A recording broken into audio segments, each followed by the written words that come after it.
తాకట్లో ఉన్న మీ బంగారాన్ని విడిపించి ఆ రోజు ఆన్లైన్ రేటుకి కొంటాం. Sharma gold company. నమస్కారం, వెల్కమ్ టు సుమన్ టీవీ. నేను గీతాంజలి. కృష్ణాష్టమి ఆగస్టు 15-16 ఒక సందిగ్ధం ఏర్పడిపోయింది. ఇప్పుడే కాదు, ప్రతిసారి మనకి సందేహం ఉంటుంది కదండి. 2 రోజులు జరుపుకోవాలా, కేవలం ఒక్కరోజైనా, ఒక్కరోజైతే ఏ రోజు జరుపుకోవాలి, ఇదొకటైతే. అలాగే ప్రత్యేకించి కృష్ణాష్టమి రోజున వ్రతాన్ని ఆచరిస్తూ ఉంటారు. ఆ వ్రతం ఎవరు ఆచరించాలి, ఏ విధంగా ఆచరించాలి, ఎటువంటి నైవేద్యాన్ని ఆ కృష్ణయ్యకి ఈ రోజున సమర్పించాలి, కృష్ణానుగ్రహం పొందాలంటే ఈ రోజున విశేషంగా ఏం చేయాలి, ఏం చేయకూడదు తెలుసుకుందాం. వివరించేందుకు ప్రస్తుతం మనతో పాటు ఉన్నారు ప్రముఖ జ్యోతిష్యులు బ్రహ్మశ్రీ నందిభట్ల శ్రీహరి శర్మ గురువు గారు. వారితో మాట్లాడదాం. గురుగారు నమస్కారం అండి. వాగర్థ వివ సంపృక్తౌ వాగర్థ ప్రతిపత్తయే జగతః పితరౌ వందే పార్వతీ పరమేశ్వరౌ. ఆదిత్యాయ చ సోమాయ మంగళాయ బుధాయ చ గురుశుక్రశనిభ్యశ్చ రాహవే కేతవే నమః. శృంగేరి జగద్గురు పీఠాధిపతులకి, కంచి పీఠాధిపతులకి నమస్కారములు తెలియచేసుకుంటూ కార్యక్రమాన్ని ప్రారంభిద్దాం. గురుగారు, కృష్ణాష్టమి ఎప్పుడు మిమ్మల్ని మొదటి ప్రశ్న ఇదే అడుగుతాను నేను. సందేహం అండి, ఏ రోజున జరుపుకోవాలని.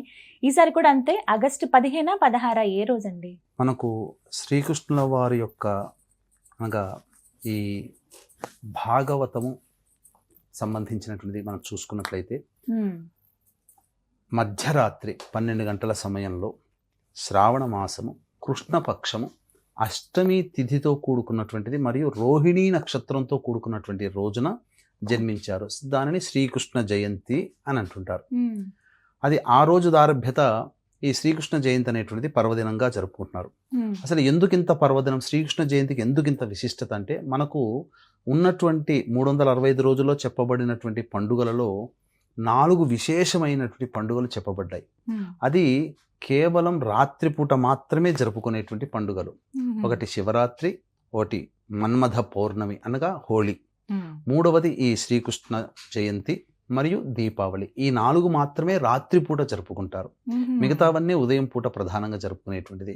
అయితే ఈ శ్రీకృష్ణాష్టమికి సంబంధించినటువంటి అనేక సందేహాలు ఎప్పుడు కూడా ఆ తేదీలలో ఉన్నటువంటిది ఒక క్వశ్చన్ మార్కే వీక్షించేటువంటి ప్రజలకందరికీ కూడా. అంటే స్మార్తులు ఒక రకముగా, వైష్ణవులు ఒక రకముగా ఈ యొక్క శ్రీకృష్ణ జయంతిని జరుపుకుంటుంటారు. అయితే ప్రధానంగా ఈ శ్రీకృష్ణ జయంతికి సంబంధించినటువంటి నియమాలు ఏమిటి అని మనం ఒకసారి గనక ఆలోచించుకుంటే, ఆ నియమాలలో చెప్పబడినటువంటిది నిశి సమయానికి అష్టమి తిథి ఉండాలి. రోహిణీ నక్షత్రం యొక్క స్పర్శ కనీసం ఒక ముహూర్త సమయం అన్నా ఉండాలంటే 24 నిమిషాలైనా కానీ ఆ స్పర్శ ఉండాలంటే ఆ సంబంధించినటువంటిది ఈక్వేషన్స్ కలవాలి. అయితే ఈ సంవత్సరం గనక చూసుకున్నట్లయితే కృత్తికా నక్షత్రం ఉండకూడదు అని చెప్పి మనకు చెప్పబడినటువంటిది. కాబట్టి 15వ తారీఖు రోజున ఈ సంబంధించినటువంటిది సప్తమి తిథి రాత్రి వరకు ఉంది. కానీ మనం చూసుకున్నట్లయితే అష్టమి తిథి మరియు భరణి నక్షత్రం అనేటువంటిది సూర్యోదయానికి అష్టమి తిథి రాత్రి 9 గంటల వరకు కూడా ఈ సంబంధించినటువంటిది 16వ తారీఖు రోజున ఉన్నది. కాబట్టి నిశీ సమయానికి ఉన్నది అష్టమి తిథి 15వ తారీఖు లేదా 16వ తారీఖు అనేటువంటిది చాలా మందికి ఉండేటువంటి సందిగ్ధత. 15వ తారీఖు సప్తమి ఉన్నప్పటికీ కూడా రాత్రి ఆవహించి ఉన్నటువంటి సమయం కాబట్టి ప్రధానంగా ఈ 16వ తారీఖు రోజున జరుపుకునేటువంటిది సాధారణంగా ఇప్పుడు మనం చెప్పుకోవచ్చు. అంటే మధ్యరాత్రి సమయంలో అష్టమి తిథి ఉన్నటువంటి కారణం చేత కొన్ని గ్రంథాల ప్రకారము ఈ 15వ తారీఖు రోజున చెప్పబడి ఉంది. అయితే మధ్యరాత్రి 12 తర్వాత ఈ అష్టమి తిథి ఉంటుంది కాబట్టి అప్పుడు మన డేట్స్ ప్రకారం గనక చూసుకుంటే 15 వెళ్ళిపోయి 16 వస్తుంది. అంటే మధ్యరాత్రి జరుపుకునే పండుగ కాబట్టి 16వ తారీఖు రోజున జరుపుకోమని మనకు చెప్పాడు. 16వ తారీఖు అంటే సూర్యోదయం అయిన దారభ్యత అనే లెక్క కాకుండా 15 రాత్రి తెల్లవారితే 16 అనగా మధ్యరాత్రి చేసుకునేటువంటిది. ఎందుకంటే మధ్యరాత్రి సమయంలో శ్రీకృష్ణుల వారు వృషభ లగ్నంలో చంద్రుడు ఉచ్చస్థితి ఉండగా చెప్పబడి ఉంది. అయితే కాలమాధవీయం ప్రకారము చెప్పబడినటువంటిది ఏంటంటే, సూర్యుడు సింహరాశిలో ఉండగా, బాగా గుర్తుపెట్టుకుని వీక్షించేటువంటి ప్రేక్షకులు, సూర్యుడు సింహరాశిలో ఉండగా అష్టమి తిథి మరియు రోహిణీ నక్షత్రం ఉన్నప్పుడే ఈ యొక్క సంబంధించినటువంటి శ్రీకృష్ణ జయంతి, శ్రీకృష్ణ జన్మాష్టమి జరుపుకోమని శాస్త్రం. కాబట్టి రోహిణీ నక్షత్రం లేదు, రోహిణీ నక్షత్రం లేదు.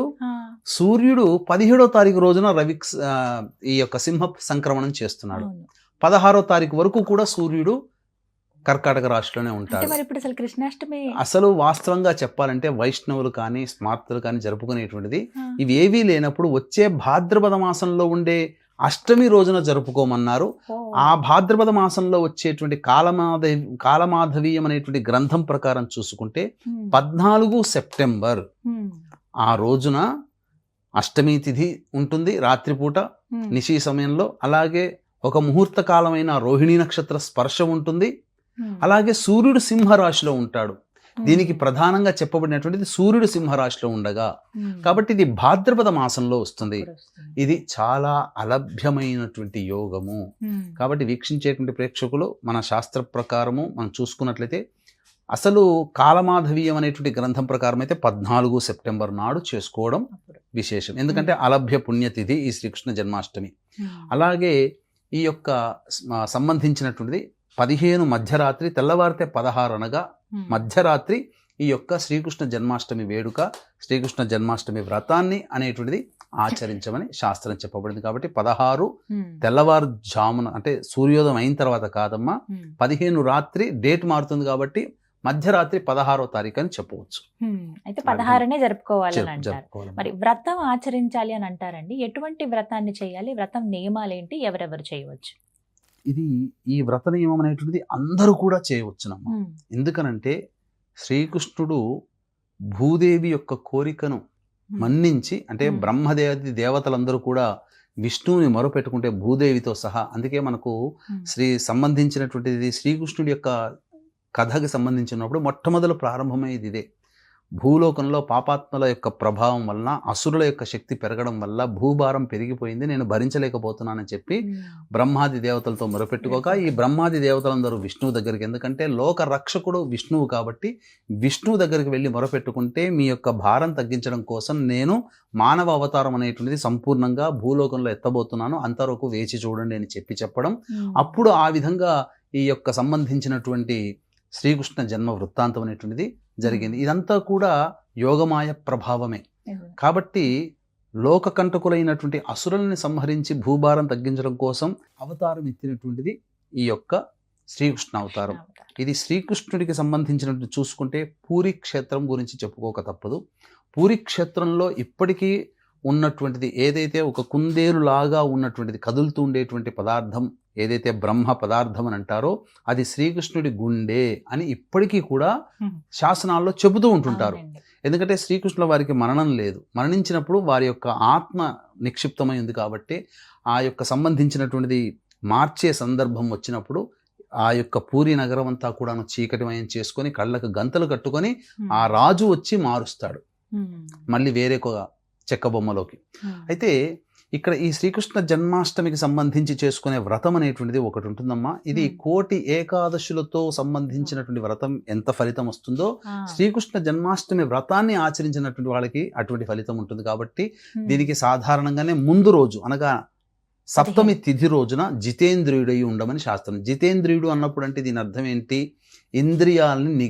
ఇంద్రియాన్ని జయించిన వాడు జితేంద్రియుడు. అంటే ఉమ్, ఇంద్రియాన్ని నిగ్రహించుకోవాలి. మానవుడికి వచ్చేటువంటి ఇంద్రియ నిగ్రహం లేకపోతే కనిపించిన పదార్థం తింటాడు, మద్యపానం చేస్తాడు, మాంసాహారం భుజిస్తాడు, దాంపత్యంలో ఉంటాడు, మద్యపానం, ధూమపానం ఇవన్నీ ఉంటాయి. కాబట్టి అటువంటి చెడు వ్యసనాలు అనేటువంటివి ఏవి లేకుండా సదా నిష్టవ్రతుడై బ్రహ్మచర్య వ్రతాన్ని ఆచరిస్తూ నేల మీద పడుకొని ఆ యొక్క సప్తమి తిథి రోజు అనేటువంటిది ఆ విధంగా ఆచరించుకుంటూ ఉండి అష్టమి తిథి రోజున ఉదయమే లేవగానే చక్కగా ఆ సంబంధించినటువంటి నీళ్లతో స్నానం ఆచరించాలి. అయితే నదిలో కానీ సముద్రంలో కానీ ఆచరించమన్నారు.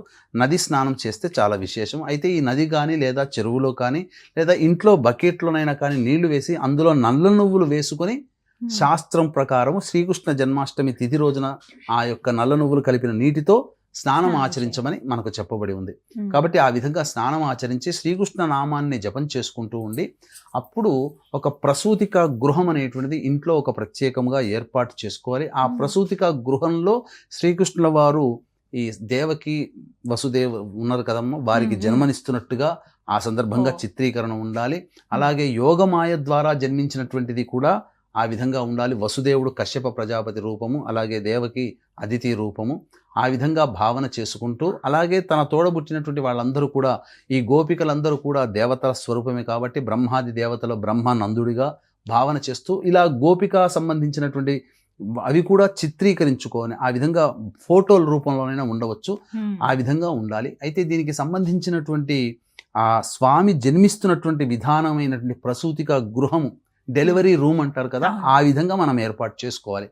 అలాగే స్వామి వారికి ఊయల్లో వేయడం, చాలా మంది పూజ చేస్తారు, అభిషేకం చేస్తారు, ఆ రోజున చక్కగా చేసుకోవాలి. అయితే చిన్న చిన్న విగ్రహాలు పెడతారు. ఆ స్వామికి మనం తొడుక్కున్నట్టుగా కిరీటాలు, చిన్న చిన్న కిరీటాలు, ఆ బట్టలు వేసుకోవడాలు అన్ని చక్కగా ఎంతో ప్రేమగా నార్త్ సైడ్ చేసుకుంటారు. మురళి మీరు అన్నట్టుగా ప్రత్యేకించి దీనికంటే ఒక సమయం ఉందమ్మా. నిశీ సమయంలో జన్మించినారు కాబట్టి అష్టమి తిథి 15 రాత్రి ఉంది కాబట్టి 12 గంటల 4 నిమిషాల నుంచి 12 గంటల 47 నిమిషాల కాలం అనేటువంటిది ముహూర్త కాలము.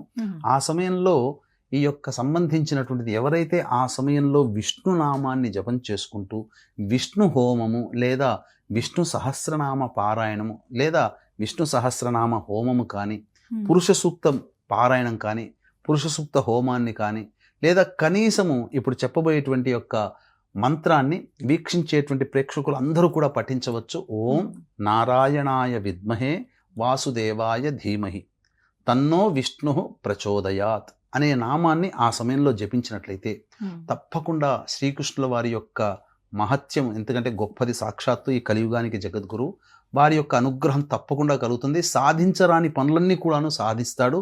అంతేకాకుండా నీతి నిజాయితీతో మనం ఏదైతే మనం పని చేస్తామో ఆ యొక్క పనిలో మనకంటూ విజయం సాధిస్తాడు. పాండవుల మధ్యముడైనటువంటి అర్జునుడి రథసారథిగా ఉండి కురుక్షేత్ర సంగ్రామంలో విజయాన్ని అందించినటువంటి వాడు పాండవులకి ఈ శ్రీకృష్ణ భగవానుల వారు. కాబట్టి మన వెంట ఉన్నట్టుగానే భావన చేస్తూ ఆ యొక్క స్వామి యొక్క నామాన్ని సదా స్మరించుకుంటూ ఉండి ఈ సంబంధించినటువంటి విధానంగా ఎవరైతే చేసుకుంటారో వారికి సంపూర్ణమైనటువంటి శ్రీకృష్ణుడి యొక్క అనుగ్రహం కలుగుతుంది. అంతేకాకుండా ఈ యొక్క శ్రీకృష్ణ జన్మాష్టమి సందర్భంగా పురస్కరించుకొని మన పీఠం ఆధ్వర్యంలో జాతకరీత్యా కలుగు అన్ని రకాల సమస్యల నివారణకి సర్వదోష నివారణ పూజలు, హోమాలు అనేటువంటి జరిపించడం జరుగుతుంది. ముఖ్యంగా శ్రీకృష్ణుల వారు సదా ధరించేటువంటి మాల వైజయంతి మాల. ఇది చాలా విశేషం అమ్మా. అది దొరకడం కూడా మధురకి దగ్గరలో దొరుకుతుంది. శ్రీకృష్ణ వారి జన్మస్థలానికి దగ్గరలోనే ఉన్న అడవుల్లో దొరుకుతాయి. కాబట్టి మన పీఠం ఆధ్వర్యంలో ఈ జరిగేటువంటి కార్యక్రమంలో ఎవరైతే నమోదు చేసుకుంటారో 16వ తారీఖు రోజున సాయంకాలం జరుగుతుంది.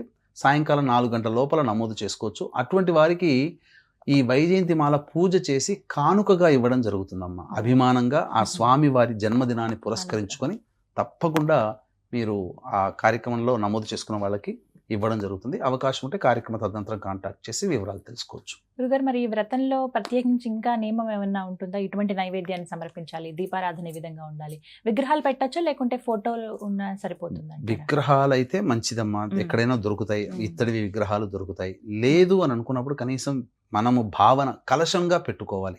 పూర్వంలో ఫోటోలు అంటూ లేవు. కలశాన్నే ఆ కలశంలోనే స్వామి వారిని ఆవాహన చేయడం, ఇవి చేసుకుంటూ ఉండి రావి ఆకులతో, రావి చెట్టు ఉంటుంది కదా, రావి ఆకులని కలశంలో నిక్షిప్తం చేసి దాని మీద ఒక చక్కటి రవిక బట్ట పెట్టి అప్పుడు దాని మీద విష్ణు ప్రతిమ కానీ, కృష్ణ ప్రతిమ కానీ లేదా కృష్ణ విగ్రహాన్ని కానీ చక్కగా మనం పెట్టి షోడశోపచార విధానంగా ఆ విధంగా ఆ రాత్రి 9 గంటల వరకు కూడా సప్తమి తిథి ఉంటుంది 15వ తారీఖు. మధ్యరాత్రి నేను చెప్పినటువంటి 15 వెళ్ళి 16 రాగానే 12 గంటల 4 నిమిషాల నుంచి 12 గంటల 47 నిమిషాల వరకు ఉండే సమయము ఈ సంబంధించినటువంటి ముహూర్త కాలం. కాబట్టి ఆ సమయంలో కలశంలో పూజ చేసి విష్ణు సహస్రనామ పారాయణం చేయడం, చక్కగా ఆ విగ్రహానికి పూజ చేయడం, అష్టమి తిథి రోజున మళ్ళీ తెల్లవారి ఈ విధంగా చేసుకొని బ్రాహ్మడికి దానం గనక చేసినట్లయితే తప్పకుండా ఆ కలశంతో సహా గనక దానం చేస్తే మంచి జరుగుతుంది. ఇక నైవేద్యంగా స్వామివారికి ఎంతో ఇష్టమైనటువంటిది వెన్న. ఆ వెన్న అనేటువంటిది నైవేద్యంగా పెడితే చాలా విశేషంగా ఉంటుంది. అంతేకాకుండా అంటే ఆ ప్రీతికరమైన వస్తువు, మనకి ఏ పండు ఇష్టమో ఆ పండు మన చేతిలో పెట్టారనుకోండి మనం సంతోషిస్తాం కదా భగవంతుడు, అట్లాగే అది కూడా. అంతేకాకుండా ఎవరైతే ఈ యొక్క వ్రతాన్ని ఆచరిస్తారో లోకాన్ని ఉద్ధరించగలిగే కానీ లేదా వంశాన్ని ఉద్ధరించగలిగే గొప్ప సంతానం కలుగుతుందమ్మా. సంతానం లేని వాళ్ళకి ఈ కృష్ణాష్టమి వ్రతాన్ని ఆచరించి చూడండి, తప్పకుండా సంతానం కలుగుతుంది, అందులో సందేహమే లేదు. ఇది వ్రత నియమంలో చెప్పబడినటువంటి మాట, నా మాట కాదమ్మా. అంతేకాకుండా ఈ యొక్క సంబంధించినటువంటి వెన్నతో కూడా సంతాన గోపాల హోమం కానీ, వెన్నతో సహా సంబంధించినటువంటి నువ్వులు వెన్న కలిపిన దాంతో కనుక చేస్తే సమస్తమైనటువంటి జాతక దోషాలు ఈ హోమం చేయడం వల్ల తొలగిపోతాయమ్మా. ఆ సమయంలో చేస్తే చాలా మంచిది.